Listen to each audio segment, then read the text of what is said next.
இன்னைக்கு நானும் என் கணவனும் சந்தோஷமா இருக்க போறோம், மகிழ்ச்சியா இருக்க போறோம், உமக்கு நன்றி. வாயை திறந்து சொல்லி பாருங்க.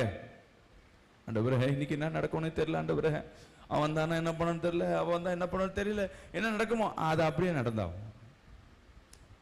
நல்லா ஜெபிச்சுட்டு உன் வாயிலிருந்து வர்றத பாசிட்டிவா சொல்லி பாருங்க. இதுதான் சின்ன திருத்தம். நலமானதை சொல்லி பாருங்க, அது அப்படியே நடக்கும். விசுவாசிகள் ஆமென் சொல்லுமே.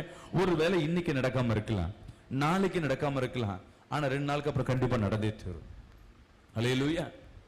நம்ம என்ன நினைப்போம், ஒருவேளை நெகட்டிவா சொன்னா அது மாசமல்ல. சில கணவன் குடும்பத்துல, கணவன் மனைவி குடும்பத்துல நிறைய பேர் பார்க்கிற 6 மாசமா பேசல, ஒரே வீட்டுல மாச கணக்காய் பேசல, வருட கணக்காய் பேசல. மாமியார் மருமகன் ஒரே வீட்டுல இருப்பாங்க, மாமியாருக்கும் மருமகளுக்கும் பேசவே இல்லை, புரிஞ்சு இருப்பாங்க. இன்னைக்கு கர்த்தர் உன்னோடு பேசிக் கொண்டிருக்க. அல்லேலூயா.